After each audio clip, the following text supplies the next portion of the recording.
The parents had to go out there and come back, and Dad said he didn't realize how long it was for the drive. Huh.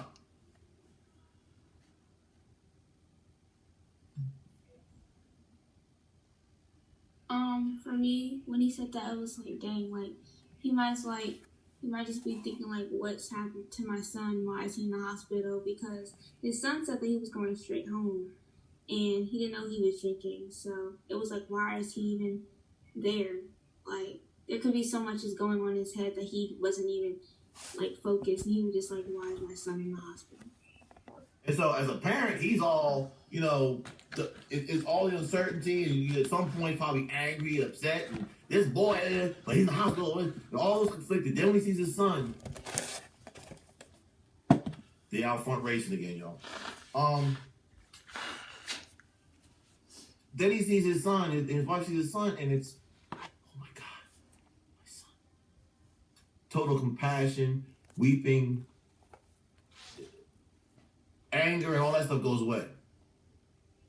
And he's paralyzed. And the thing about it is, when you look at this video, the young lady dies. And sometimes people say, well, Mr. Make's kind of harsh. Well, listen, she died. Dead and over with, she's buried. The young man, as he said, he's a survivor. He's living, he's alive. He's got to deal with the consequences of physically being altered. He woke up one day one way, next day, wakes up, he's something else. His whole life changed. What he's able to do, when he's able to do it, who he's able to do it with. The young man at the end here with the parents. He said, he talks funny, but, well, he talks funny, but, he's got brain damage. He was a wrestler, he was an athlete, he was on the ball. Now he's got brain damage, he's got physical constrictions. So the consequences, when you look at it, it's a high price to pay. It's a high price to pay. Okay? It's a high price to pay. Every 2 minutes, okay, somebody's in an accident, something's happening. All right, 500,000 crashes, 150 deaths, and 6,000 crashes. $32 billion is the cost annually for these related incidences. Okay?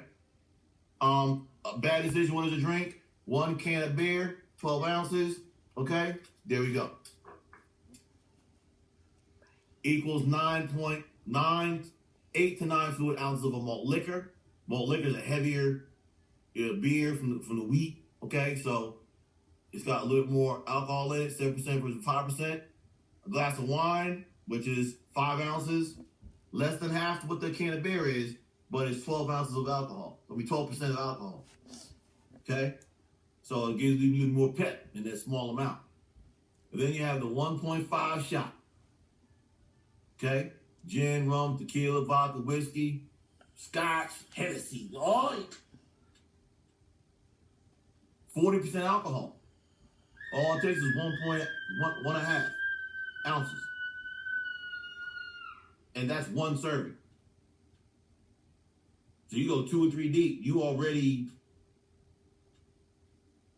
okay? So how much alcohol is impaired? Consuming any amount, okay, can impair your ability to drive. The amount of alcohol of your blood is called your BAC, your blood alcohol concentration. As you drink, alcohol enters your bloodstream. The more you drink, the more alcohol is in your blood. That's why a cold shower, some chocolate, whatever remedy you have does not work. Alcohol goes to your blood. The only thing you can do is hold blood transfusion, and even that's not guaranteed to work. Yeah, you think you got big money like that, you can have a big old medical trailer following you around so they can do your blood alcohol BAC, and they can do the blood transfusion. Come on now. How that's, first of all, it's very impractical and very expensive. Okay? Oh, and by the way, what is that?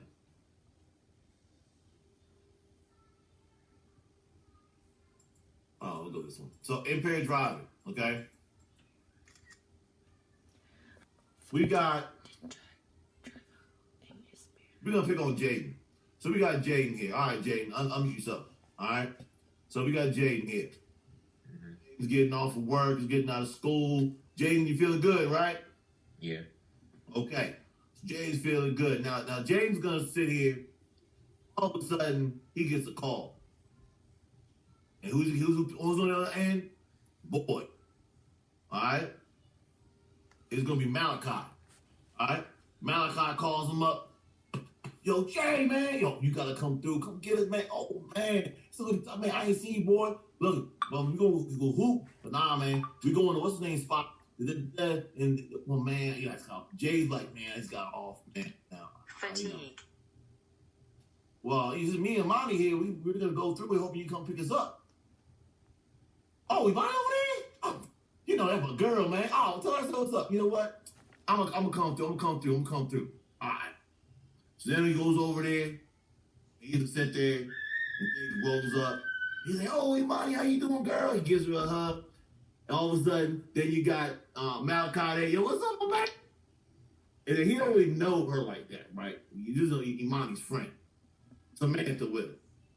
He's seen her like once before, but then all of a sudden he looking over. Imani, girl, you look good. What you doing? What? I'm the dress. And she's like, we're just gonna go and hang out a little bit. You know how to do a little something. He look over, see Samantha. He's like, Mom. Jay's face all just jaw dropping. So they go to the spot now. They get in the car, they go to the house party, they go to the picnic, they go to the barbecue, what have you. Jaden's already an inexperienced driver. Okay? He's fatigued from his day already. This is just life. Okay? Now he's got his friends in the car. He's distracted. Notice this scenario I'm painting. This is life. There's nothing here that is mean or sort of evil, correct? So far, it's just walking itself down the sidewalk. So they get to the spot, and all of a sudden, and Samantha's over there, and then all of a sudden somebody goes talk to Samantha, and Jay looks over, and he's like, Malachi's like, yeah, man, I wasn't ready for that one either. Samantha comes back over, and he starts talking. Imani comes over, they talking, having a good time. Imani goes off, and Samantha and him are talking. They vibing. All of a sudden, Imani comes over, then Malachi comes over. Let's get up out of here. But during the course of all this talking, James just finds himself with a cup in his hand. He just finds with a cup in his hand. Don't know when it got there, how it got there, he got a cup in his hand. He done had something to drink. Didn't even mean to, didn't even was conscious of it, just happened to have something to drink. Now they're leaving, as they leave, all of a sudden the sky opens up, bam, rainstorm. You got all 5 characteristics just happening to you. It's just that simple. It doesn't mean you didn't plan. It doesn't mean that you're a bad person. It doesn't mean that you've made terrible, horrible decisions. Maybe you didn't pre-plan thoroughly. You didn't watch the weather report. Maybe you ain't been aware of your surroundings. You go look at the sky earlier and said, yeah, it don't look right. But my point in doing this scenario is, look at how I just walked it in there to you. That's life. Those of us, again, I like when I have my older people on here. We do Grown Folks Radio because Francisco and Wayman, Miss Loretta, Alex, they can all tell you. Anybody who don't believe what I'm saying. Am I lying? It is just Not at all. It is just that innocent. It's just that innocent. Okay?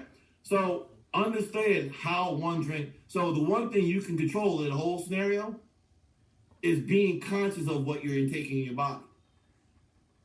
No. I ain't had that. No. I have a bottle of water. If it's not this right here, don't give it to me. Why? I need to make sure I'm on my job. I got, you know what I'm saying? You can't slip that by me. That's a conscious effort. Not decision, effort. Okay? For drivers. I have a question really quickly. Go ahead. Does the blood alcohol content vary by a person's height and weight? Technically, no. It's based off percentages. So you can have, now, it's funny, let's talk about that for a second, Kennedy. Because I'm going to share a story with you right now. In this green, and I'm glad you said that, okay? It takes 1 teaspoon cough syrup to get a positive 0.01, okay? So if you're more athletic, you'll talk about people who are athletic and muscular and how the metabolism, and no, that could be a factor. You could be fat and overweight, it could be a factor. Tall, short, it could be a factor. There's too many variables to say, Kennedy, that always holds true, okay? So even 1 drink, 1 sip, 1 swallow, 1 swig, 1 taste is illegal because you can result in alcohol-related charges because you don't have a way of tracking it. There's no concrete way to track it. And I talk about genetics all the time. I share this story freely. My sister and I were down. I went down to go see her in college, and I went to go see her, and we're sitting there, and we each had 1 drink. And I learned then that genetics does, I believe, plays a part in it. I've got a grandfather who's an alcoholic. I have my great aunt. She was an alcoholic. I got alcoholics all run through the family. So I had my one drink. Cool. Where's your side at? Where's my man Josiah at? Josiah, unmute yourself, man. All right. So now I'm sitting there. I'm vibing. I got this young lady here. I'm talking to her. It's kind of cute. I'm like, I'm trying to convince her. Let's put some time together. Let's get up out of here. We vibing this place. We're getting to know each other a little bit. All of a sudden, my sister comes around and she's over there in the corner or doing whatever. And Mackenzie, a couple of her friends, like, yo, Cal, go, you got to get your sister. I'm like, what are you talking about? My sister had 1 glass of wine. Y'all, I got to get up for this one, all right? I'm sitting there, I look over. There was this couple vibing on the couch. Mackenzie, you vibing with your boy on the couch. Here comes my sister. You look so cute. Oh, my God.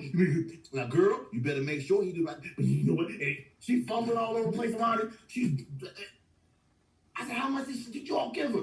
All she had was 1 glass of wine. Nah, y'all lying to me. We're siblings. We're brother and sister, male, female. Doesn't make a difference. You don't know your alcohol tolerance. You don't know your tolerance for chemicals until you try them. So this blood alcohol conversation, Kennedy, to round about, this is why I'm sharing this with you, there's no way to tell who's affected, who's not. I'm standing there straight up talking to you like I'm talking to you now. Ain't phased a bit. Here's my sister, 1 glass of wine. She crashed into the ground. So when it comes to making good decisions, you have to know yourself. You have to have people around you who cover you. There's Len Bias. For anybody who don't know that name, look at Len Bias. Okay? You read part of his story. They say he was could have been or better than Michael Jordan. Basketball player, University of Maryland. And the day he was drafted, the day he was to be signed, I believe it was to the Celtics. My memory's fading me. But somebody gave him cocaine and killed him. Because his body had a reaction to the drug that he didn't know, and neither did his friend. His friend just thought it'd be a nice little trick, and he could lace and give him this, and he'd be fine. No. In a second, he dropped dead. So when it comes to this alcohol drug conversation, these are the factors, these are the things that we're talking about. Okay? Open container. Okay? An open container says no one can have an open or unsealed container of alcohol inside the passenger area of any vehicle. Okay? So, that's what they have said the definition of open container is. So when it comes to open container law, This is the definition that they're judging you on. So I have two questions to you. What do you consider to be an open or unsealed container? Beer. What about beer? And you pop the seal and it's open, the container. Or Or a can, a bottle, what? On a can as well as on bottle. You could, I don't know today because I don't drink, so I wouldn't know. I don't know. They still, you remember back in the day, you used to have the top on the bottle of the beer. That is an open container as well. Or you could say, if someone I'm thinking in my mind too, if they pour it into a cup, it's still an open container. It's still where, when the police stop you, they're going to see that as well. So that's why I'm considered as open containers. Okay. Anybody else? Trevon, what you got for me? Same thing as Loretta said, basically. Okay. Now, here's the problem. You got to understand. That is actually a definition that's tied to the manufacturer's original packaging. So if you have a 6-pack and one bottle is missing, that bottle is nowhere to be found. That's an open container. You buy a 32-pack, and the 32-pack of beer, one of those cans go rolling under a car, goes in the drain. That's an open container. So the open container definition goes to the manufacturer's original packaging. Just not the bottle, just not the can. The box it came in, if it came in 4-pack, 6-pack, 12-pack, whatever it came in, all 12 have to be there. All 6 have to be there. All 32 have to be there. That's why everybody goes to, they're going to the FedEx Field, and they start hitting everybody off with the open container law. Because everybody's taking everything out, putting it in the coolers, getting it iced down. Open container law. They were shutting it down, confiscating it, and the whole nine. So if you put, if you say you have, a 6-pack and you have one missing or one is, loose from the container, if you put it in the trunk of your car, is that no longer violating the open container law? Now, I'm glad you said that. Because, Samantha, what type of vehicle are you driving? If it's a vehicle... Oh, so that probably gets, iffy because there's cars where the trunk is connected to the passenger area, so technically they could bust you on that. Or there's also cars where the trunk is very separate and there's no way to access the trunk from the passenger area. So the other part of that was that inside the passenger area, Samantha slid right into the second point. Why is it important that I keep asking you, be conscious of what you're driving? All of a sudden, we get through the 90s, people didn't like station wagons. Everybody drives an SUV now. It's just a lifted station wagon. That's all it is. But the issue, as Samantha just articulated, is that the cargo area is now open to the passenger area. So if you're driving an SUV and you put something in the cargo area, it's considered to be part of the passenger area. If you're driving a sedan that has a trunk that has a metal plate and is sealed by a back seat away, now all of a sudden, that is a separate compartment. So legally, Samantha, to your point, having that 6-pack missing one in the trunk, you're not even part of open container law. They can't get you on anything. But if you have an SUV and you've got it in that back cargo area, now the cop, it can be real subjective. So all they need now is Josiah is driving. Now the bottle is in the back cargo area. That's where it is. Is it now? Here again. I need you guys to understand. I've been saying this, and I don't know if anybody's picking up on it because no one's talking to me. I keep saying how it's reasonable, it's subjective. These are terms that police officers use in order to make judgments.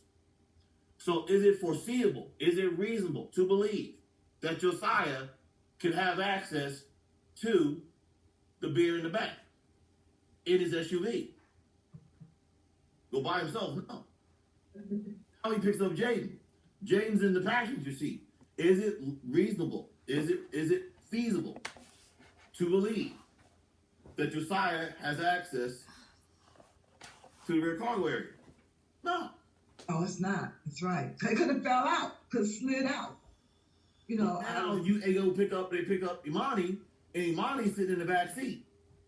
Is it reasonable or feasible to believe that beer can go from the cargo area to Josiah? Yes, because Imani now becomes the transfer point. She can claim I didn't do anything, I didn't touch it, I didn't know it was back there. No, they can say they can attach it is reasonable because you had a backseat passenger to grab it and give it to Jaden or Josiah. So not only now do you have to be conscious of what you're driving, you have to be conscious of who's in your car and what position they're sitting in. And most people don't understand that. And I talk about it because I need you to understand the details.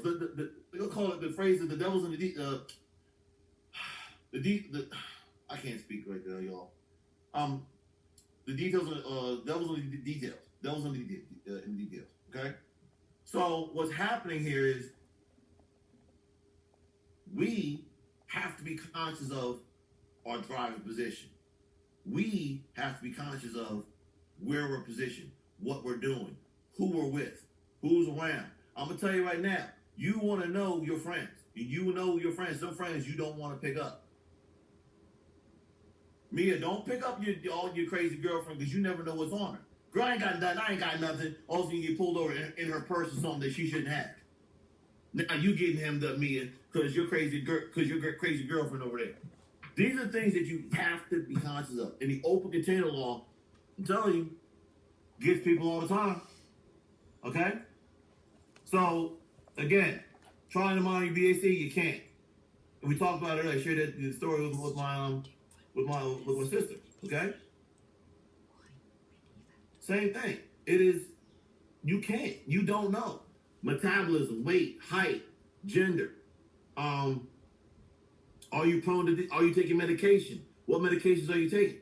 All of these things can play a variable in how this thing affects your body. Okay?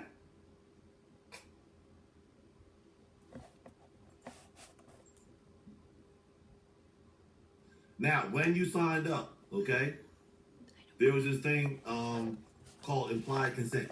What is implied consent? That means that you signed off and said, hey,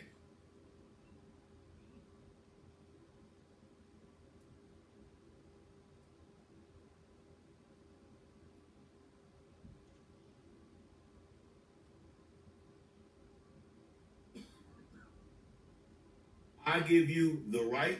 I give you the consent. I concede. I consent for the state, any law enforcement body, any subjective body, to make sure that my driving privilege is current, up to date,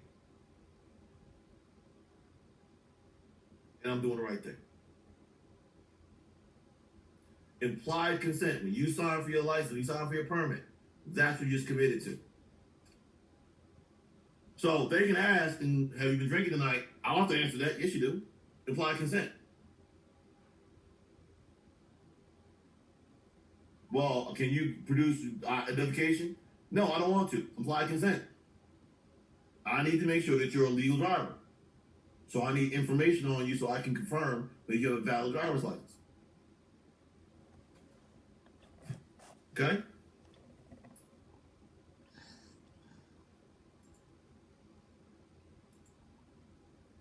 And when you refuse, penalties get stronger. Okay? They get worse. Not better, get worse. Administrative sanctions are done by the NBA. Criminal done by the district courts. Okay? So, the NBA, confiscation of driver's license, suspension. Okay? You've got driver's license, 180 days up to 2 years. Revocation of driver's license, mandatory driver improvement classes, mandatory alcohol and drug education, mandatory alcohol and drug treatment. Inpatient may be required. Yes, they can require you to go to a facility and stay put. Okay? Alcohol abstinence requirements, fees for a hearing request and license reinstatement, extension of provisional period for provisional license holders, seizure, impoundment of vehicle in cases involving illegal drugs, a whole bunch of other stuff, okay? Restrictions on driving after license is no longer suspended or revoked. Could be for life. ignition interlock systems. All right, installed in your vehicle up to 2 years. This gets expensive and time consuming, y'all. And this is what the NBA can do to you.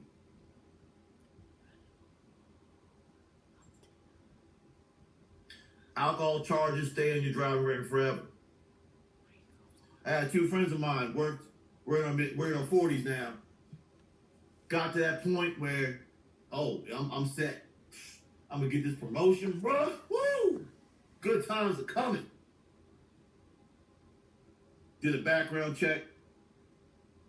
Something came up from when they were 19, 18 years old.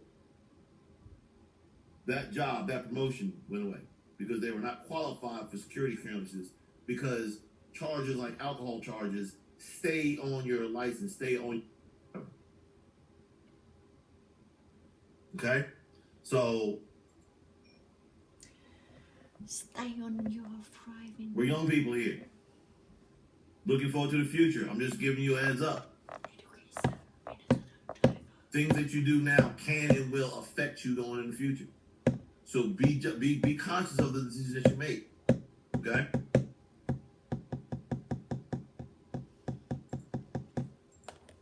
Now, criminal. Arrest, jail time, up to 1 for first offense, 4 years for subsequent offenses, community service, court-ordered alcohol, drug treatment, restitution, ignition interlock, okay? Fines of $1,000 for first offense, which higher for subsequent offenses, random drug and alcohol testing, harsher penalties for BAC of 0.15% or higher, and harsher penalties for transporting a minor while driving impaired. Okay? So, let me just tell you right now. You look at that list criminally, they can get you. They can get you. You got to go to court. Now, fines $1,000 for the first, higher for subsequent offenses. They get in your pocket. They're going to be caught with a child for sure. 1 year. And notice at the last 2. You blow over 1.5, they ramped it up. Ooh, you're about to be enemy number 1. If you have a minor in your car, that's it. 0.12, enemy number 1. Mm-hmm. But you want to hit that most wanted number 1 spot. Blow that 1.5, and have a minor in the car. Mm-hmm. I don't think the dude's still out of jail in Baltimore who did it. The lady, I think was in Westminster or something. I think she's still in jail too. Transport a minor and you blow 1.5, you are now enemy number 1. They throwing the book, the court, they throwing everything at you. You lucky if all you do is have a bus run over you. Okay? So these penalties, you can't imagine. You just can't imagine. All right? What is ignition? I'm sorry to cut you off. What is ignition interlock? All right, so I'm asking to explain that to you. When we come back, I'm going to show you a video so I can explain that better to you, all right? So we'll come on break after we finish this slide here. Loss of job income, attorney's fees, multiple court appearances, higher car insurance rates, cancel insurance altogether. Most likely you can't get insurance. Towing and impound fees, and disapproval and anger from friends and family, okay? Now, we're going through this list, and it seems a little long, and Mr. Smith, what are you talking about? Well, every time I teach this class, and I teach this portion, it always affects somebody. There's somebody that's listening to my voice right now, and they going through it, or they've been down this road personally, they're personally affected. And I never know who that person is. I had a young lady who was brave enough to say, "Hey, Mr. May, can you bear with me? Can you talk to me for a minute?" I said, "What's going on?" My sister last week just got a DUI. I just found out today that not only, there's so much been going on, and she just started telling the class. She got this DUI, and then last Monday or Tuesday, whatever day it was, and now her parents, because she was in jail or with bail and all that kind of stuff, were spending money, the money that she was assuming that was for her car. She's getting her license, and she was so excited, and she's going to get this car, the money for her car is no longer be there. She's watching it being spent on her sister. Bail and all that kind of stuff. Oh, then by the weekend, her job was notified. She was notified by her job. She had no longer had a job.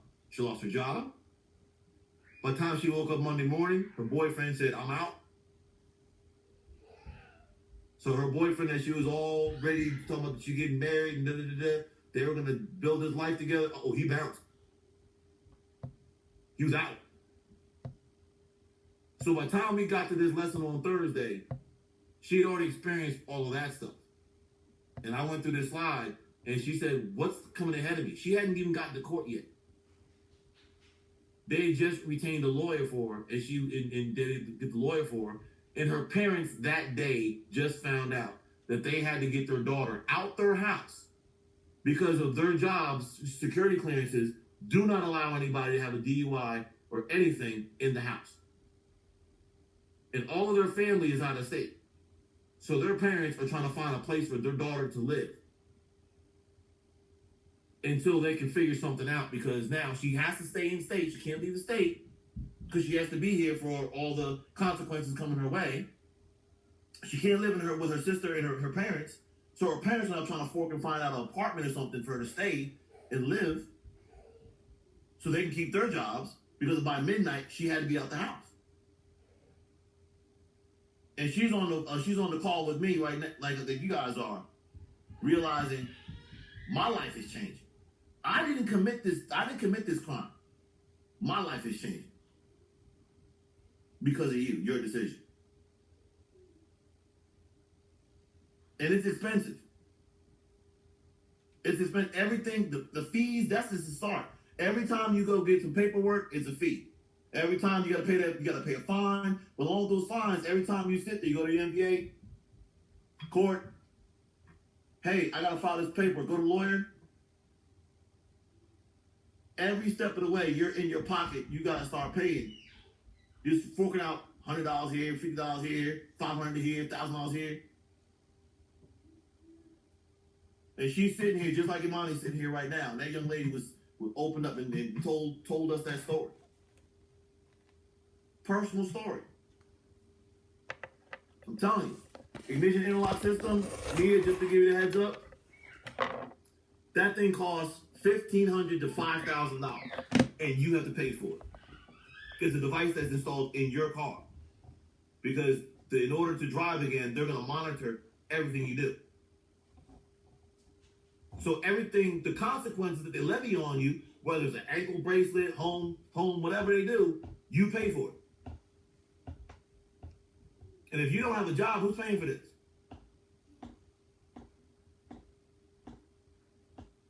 Okay? So that's why the boyfriend disapproved for anger in friends and family. Jaden, who's one of your boys? Who's one of your best friends? Who's somebody you rock with? Female or man? There's somebody you like, man, we talk every day we could. Who's that person? My sister. Now imagine if your sister just walked away, didn't talk to you, and just bounced.